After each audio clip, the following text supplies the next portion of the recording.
성탄이 없는 그리스도인이라는 제목으로 말씀을 드리겠습니다. 이사야가 700년 전 예수님의 탄생을 예언했습니다.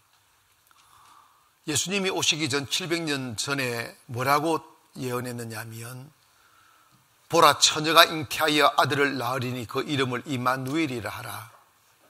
이를 번역한 적 하나님이 우리와 함께 계시다 함이라고 말씀했어요.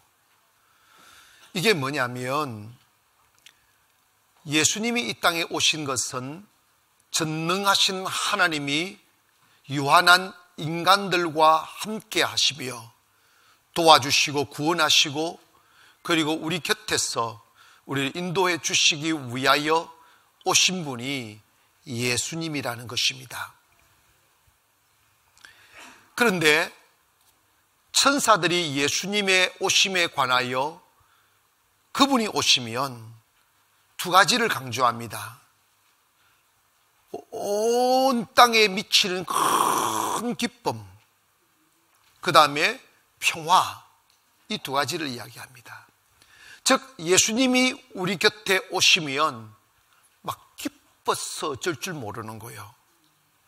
우리가 세상에서 잠시 좋은 사람 만나고 좋은 일 있으면 머리가 기뻐, 머리가 좋아. 다음에 파티할 때는 좋아. 중간에 싸우잖아. 그건 진짜 기쁨이 아니에요. 주님이 주시는 기쁨은 가슴에서 솟아나는 샘물 같은 거예요. 그냥 현실은 죽음 같은데 웃어줘. 막 그냥 기뻐. 목사님, 그거 미친 기쁨 아닙니까? 뭐 그래도 어쩔 수가 없지. 하여간 기뻐요. 기쁜 거지. 인류 역사 이래 사람들이 살아가는 나라와 사람들이 살아가는 조직 속에 평화가 있었던가? 항상 전쟁이에요. 항상 갈등이에요. 근데 그 평화가 어디서 오느냐? 예수님을 모신 곳에 평화가 온다는 거예요. 여러분의 가정에 주님이 오시면 평화가 와요. 사람이 평화를 만들어가는 것이 아니고 예수님이 평화입니다. 예수님은 평화의 왕이라고요. 그래서 예수님이 들어오시면 갈등의 영이 사라지고 분쟁의 영이 사라지고 어디선가 모르게 이해가 오고 사랑이 오고 용서가 와서 그냥 괜찮아 이렇게 되는 거예요. 여러분, 사람의 영혼을 채울 수 있는 것은 음악도 재물도 놀이도 아니고 예수님이 딱 들어오시면 기쁨과 평화가 와요. 여러분, 주님이 주시는 평화는 내 상대가 나에게 잘해줘서 오는 찰나의 흥분된 감정이 아니라 전쟁이 일어나도 사라지지 않는 평화예요. 두렵지 않는 영혼 말입니다. 임마누엘의 그 기쁨 말입니다. 여호와 하나님이 나와 함께 하신다는 그 기쁨 말입니다. 한 번은 예수님이 십자가에 죽으신 이후 그동안 주님을 존경하고 목숨 바쳐 따랐던 마리아와 마르다가 주님의 그 슬픈 죽으심을 바라보고 울고 또 울다가 3일 되는 새벽에 일어나 주님의 무덤가로 가서 그녀들이 준비한 이 모략을 주님의 몸이라도 받아들이려고 준비하여 그 무덤가에 갔습니다. 무덤가에 들어가 보니 무덤 문이 열려져 있고 주님이 누웠었던 곳에 입으셨던 세마포가 벗겨져 이렇게 개켜져 있고 주님이 계시지 않는 거예요. 통곡하며 울기 시작합니다. 주님, 누가 주님의 몸을 시체를 훔쳐갔냐고 하면서 막 우는 거예요. 그때 천사들이 이런 이야기합니다. 왜 산자를 죽은 자 가운데서 찾고 있느냐고. 너무 슬프니까 그 말이 귀에 들려오지 않아요. 그 천사들이 동산직인 줄 알고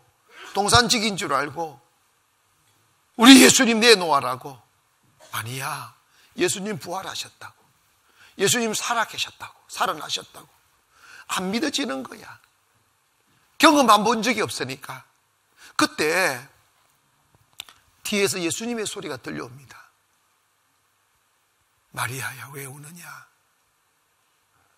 막 주님을 만난 그 기쁨이 환희가 되어 주님을 바라볼 때 막 예수님 하고 아너리할 때 사뿐 주님의 몸을 피하면 이제 넌 더 이상 나를 만질 수가 없어.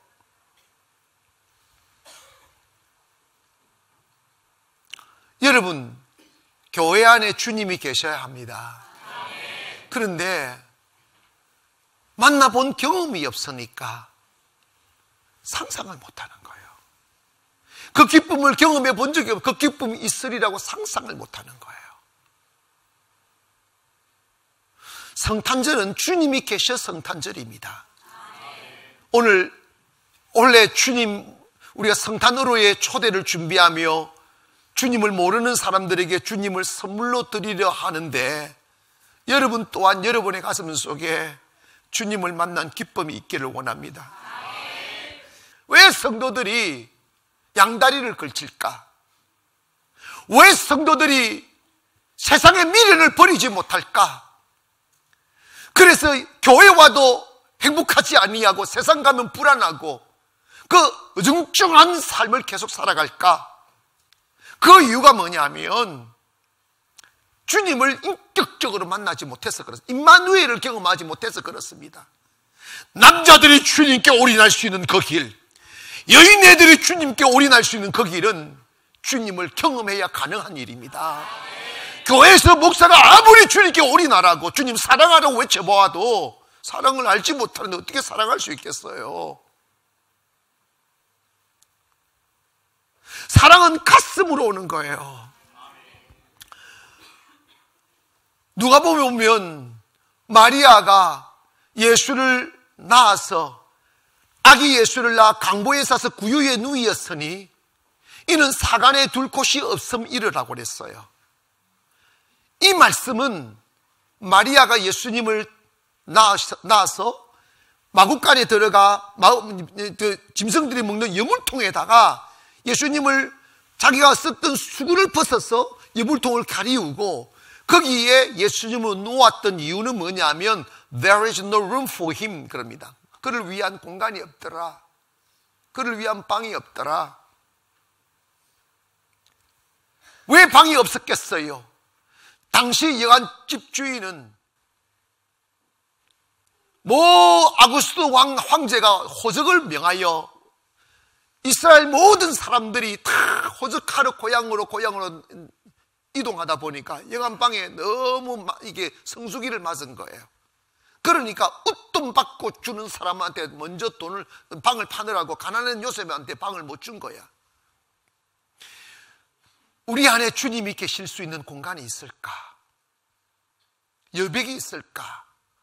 너무 깊이 세상에 취해 살잖아. 돈 하고 저 산만 넘으면 돈이 잡힐 거라고, 저 산만 넘으면 쾌락에 잡힐 거라고, 저 산만 넘으면 내가 원하는 그 좋은 일이 있을 거라고 30년, 40년, 50년, 60년, 70년을 쏘다녀 봐도 찾은 것은 뭐며 잡은 것은 뭐겠어요? 공허와 슬픔과 허무뿐입니다. 계속 가보십시오. 있는 거 안 잡힌다니까. 주님 없는 곳에는 아무것도 없는 거예요. 마귀는 세상이라는 것으로 우리를 유혹하여 오라 손짓하지만 진정한 평안은 주님께만 있고, 진정한 부유는 주님께 있고, 진정한 체험은 주님께만 있는 것이지 주님 없는 곳은 다 낯선이에요. 결국은 다 낯선이에요.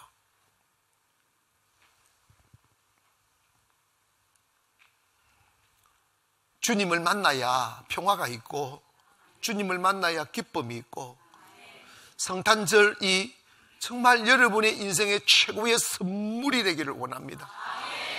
이번에 성탄으로의 초대를 할 때 여러분 아시는 분들, 그리고 가족들, 친지들, 이웃들 모시고 오셔서 성탄 23일부터 5일부터 금요일 5번 이렇게 모시고 오셔서 여러분 주님과 한번 보내보세요. 진정으로 기쁨이 있을 겁니다. 저는 우리 교회가 좀 열심히 예배하다 보니까 주님이 기적들이 계속 일어나니까 황홀한 소리를 자주 들어요. 황홀한 소리를 자주 들어요. 주님이 진짜 살아계심을 처음 알았다고, 정말 행복하다고, 정말 살맛이 난다고, 그리고 너무 슬펐는데 너무 지금은 행복하다고, 이런 말씀들을 하시는 분들을 종종 만나요. 주님을 마음에 딱 모시면 모든 인생의 문제는 해결됩니다. 성경에서 가장 큰 비극적인 죄악으로 말씀하는 것이 뭐냐면 주님 없는 곳에서 땅을 파는 거예요. 질병 중에 자국 유착증이라는 게 있어요. 자궁 유착증이라는 게 뭐냐면 그 자궁에 그 염증이 너무 많아가지고 그 자궁이 붙어버리는 거예요. 그래서 자궁이 서로 떨어져 이 공간을 만들어 놔야 아기집이 생기고 수정체가 들어가면 착상이 되어서 임신이 되고 아이가 자라는데, 자궁이 수축되고 자궁이 유착되어 버려가지고 아기집을 못 만드는 거예요. 그러니까 임신이 안 되는 그러한 수정란이 들어가도 임신이 안 되는 것을 자궁 유착증이라고 그러는데, 그리스도인들의 마음이 주님이 우리 안에 탁 들어와야 되는데 우리의 마음이 자궁 유착증과 같은, 즉 세상의 재리와 염려, 근심, 탐욕 이런 것으로 염증이 마음에 너무 많아서 주님이 우리 안에 임신이 안 되는 거예요. 요한복음 1장 14절에 보면 이런 말씀이 있습니다. 말씀이 육신이 되어 우리 가운데 거하심에 우리가 그의 영광을 보니 아버지의 독생자의 영광의 은혜와 진리가 충만하더라. 여기 보면 말씀이 육신이 되어 우리 가운데 거하신다, 이 말은 말씀이 become perish, 말씀이 육이 되었다는 말이야. 그리고 He made his dwelling among us는 우리 안에 그의 거처가 되게 했다는 거야. 즉 뭐냐면 지금도 예수님이 이 땅에 오셨다는 것은 말씀이 육신을 입고 오셨다는 것을 의미합니다. 아멘. 하나님의 말씀이 우리 안에 임신되어야 돼요. 하나님의 말씀이 여러분 안에 착상이 되어야 된다고요. 하나님의 말씀이 여러분 마음속에 착상이 되어 자라나야 되는데 여러분의 마음이 너무 염증이 많아요. 너무 염려가 많고 근심이 많고 탐욕이 많고 욕심이 많고 교만이 많고 자아가 탁 너무 가득 경직되어져 가지고 there is no room for it, 그를 위한 공간이 없는 거예요. 주님을 만나려면 마음을 비워야 됩니다. 주님을 만나려면 사욕의 모든 욕심을 씻어내야 된다고.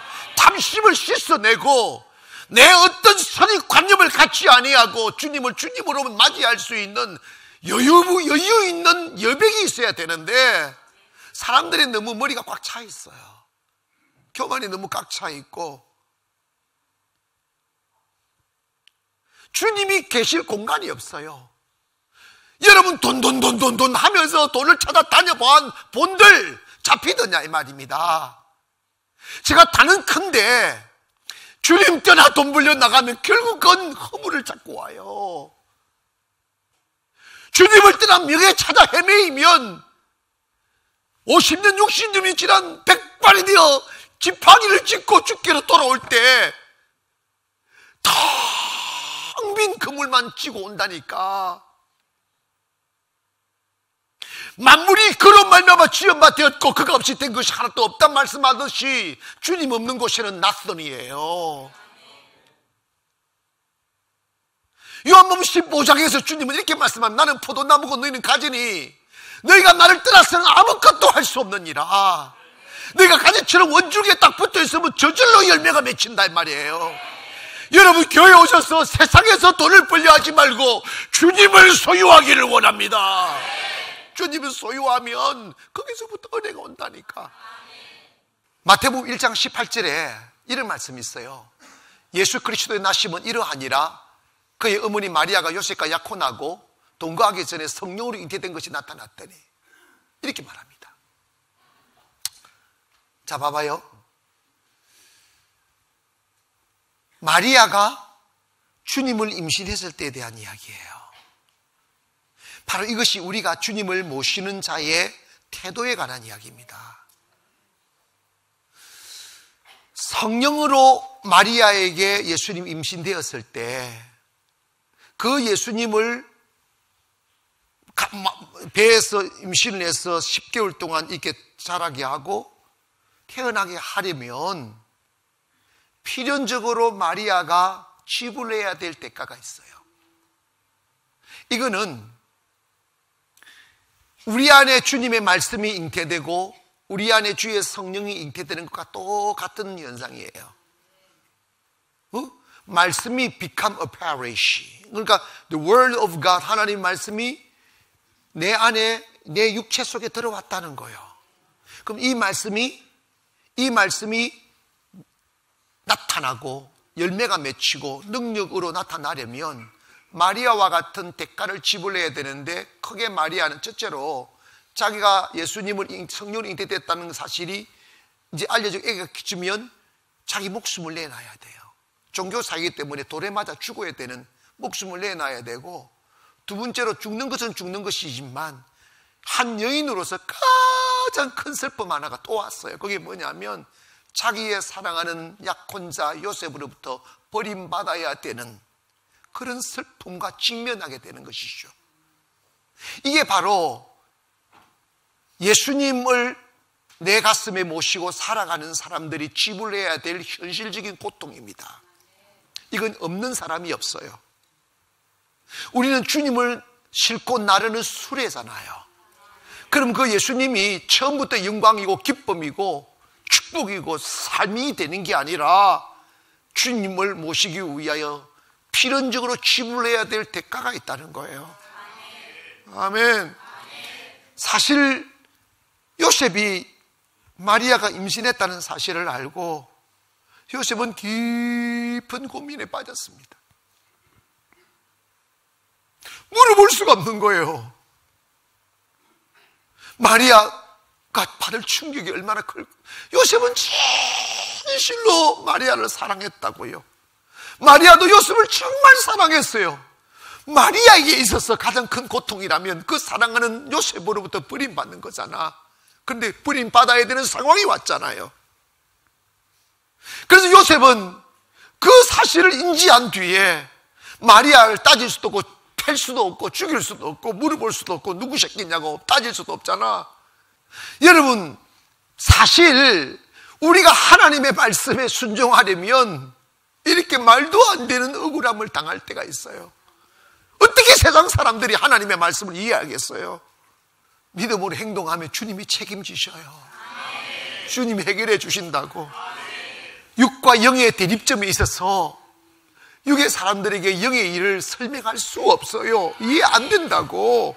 그냥 순종하다 보면 주님이 해결하는데, 주님이 천사가 탁 나타나 그날 밤에 나 내일이면 떠나간다, 나 내일이면 다시는 마리아 안 본다 마음을 먹고 있을 때 주님의 사자가 나타난 요셉아 잘 들어라 이런 거야. 네 하나님, 너 약혼자 마리아에게 임신된 것은 사람으로 인하여 생긴 게 아니야. 하나님의 성령이 들어가 그 안에 구세주를 임신시킨 거야. 아들 좀 있으면 아들 낳을 거야. 그 이름을 예수라 하라. 그는 자기 백성을 저들의 죄에서 구원할 자인 거야. 마리아를 버리지 마라. 하나님의 아들을 잉태한 여인이다. 하나님이 해결해 주시는 거예요. 우리가 마음속에 주님을 모시지 못하는 이유가 뭐냐면 이 고통 당하고 싶지 않는 거지. 내가 손해볼까 봐, 내가 피해볼까 봐, 내 것 뺏길까 봐. 너무나 많은 사람들이 주님을 찾을 때 주님을 위하여 희생하려 하거나 주님의 말씀을 내 몸에 담고 그 말씀이 이루어지기 위하여 내 생명이라도 내어놓으려는 사람은 없고, 그저 주님을 위해 건강해지고 싶고 잘 살고 싶고 행복해지고 싶고 다 자기 중심주의예요. 그러니까 주님이 내 안에 착상이 안 되는 거예요. 내 속에 욕심의 염증이 너무 많은 거예요. 주님은 말씀하셨습니다. 누구든지 나와 함께 영광을 받기 위해서는 고난도 함께 받아야 할지니 이는 장차 받을 영광과 좋게 비교할 수 없느니라. 여러분, 처음은 우리가 주님을 모시려면 처음은요, 나를 부인해야 돼요. 거기 아멘 합시다. 처음은 나를 부인해야 된다고요. 나는 내가 사는 것이 아니고 내 안에 예수님이 살게 하는 것이란다. 그래서 내 교만도 버리고 내 욕심도 버리고 내가 주님 모시는 것 때문에 받을 피해가 있다면 그것도 감당해야죠. 주님을 위하여 희생하려 하지 않고 폼만 잡으려다 보니까 주님 없는 성탄을 40년, 50년, 100년을 보내는 거지. 누가복음 2장 8절 이하에 한번, 누가복음 2장 8절 한번 보실까요? 그 지역의 목자들이 밤에 밖에서 자기 양떼를 지키더니 주의 사자가 곁에 서고 주의 영광이 그들을 두루 비치매 크게 무서워하는지라. 천사가 이르되 무서워하지 말라. 보라, 내가 온 백성에게 미칠 큰 기쁨이 좋은 소식을 너에게 전하노라. 따라합시다. 온 백성에게 전할 기쁨의 좋은 소식. 아멘. 오늘 성탄이 여러분을 어둠에서, 저주에서, 질병에서, 가난에서 해방시켜주는 기쁨이 되기를 원합니다. 그러려면 여러분 안에 주님이 계셔야 되고, 주님이 계시다는 증거가 뭐로 나타나느냐 하면 평화예요. 평화. 여러분이 성령을 받았는지 안 받았는지, 주님이 여러분 안에 계시는지 안 계시는지를 확정할 수 있는 유일한 방법은 내 마음에 평화가 있느냐를 보면 알아요. 염려와 근심과 두려움과 걱정이 많이 쌓여있는 사람의 마음에는 주님이 없다는 것을 반증하는 거예요. 아멘. 주님이 계시면 넘실거리는 파도에 휘말려도 평화가 올 수 있어요. 왜? 주님이 내 몸 지키는 거 믿어지니까. 원수에게 둘러싸여도 두렵지 않아요. 왜? 주님이 나를 지켜주실 것이 믿어지니까. 그래서 다니엘이 사자굴에서도 두려워하지 않았고 사드락과 메삭과 아벳느고가 풀물 속에도 두려워하지 않았던 것은 주님이 계시는 평화가 있었기 때문이라 이 말이에요. 그런데 왜 좋은 집에서 따스한 방에서 기름진 음식을 먹으면서도 왜 잠을 못 주무십니까? 왜 마음에 평화가 없냐고? 왜 스트레스가 있냐고요? 왜 두려움이 있고 왜 염려가 있냐고요? 답은 딱 하나예요. 여러분, 마음에 주님이 착상되지 않았다 이 말입니다. 머리로만 들었는데 내 마음에 염증이 너무 많아서 주님이 착상이 안 되는 거야. 주님 없는 성탄절이 얼마나 쓸쓸한지 아십니까? 주님 없는 성탄절이 얼마나 허전한지 아십니까? 언제까지 헛상을 붙들고 사시겠느냐고요. 유대 땅 베들레헴 에브라다에 계신 주님이 아니라고요. 주님은 바로 여러분의 마음에 계시기를 원하며 여러분의 마음에 탄생되기를 원합니다. 자국 유착증을 고칩시다. 마음을 여세요. 그리고 모든 염증들, 염려, 근심, 불신, 탐욕 다 털어내고 주님이 자라게 하십시오. 그래서 이번 성탄절은 구름 위에서 만나는 성탄절 되고, 차를 타도 행복하고 그놈을 만나도 행복하고, 아멘, 그녀를 만나도 행복하고, 할렐루야. 그래서 좋다. 그럴 때 정말 평화가 노래가 될 겁니다. 주의 은혜가 있습니다. 그 평화가 여러분의 마음을 덮기를 주님의 이름으로 축원합니다.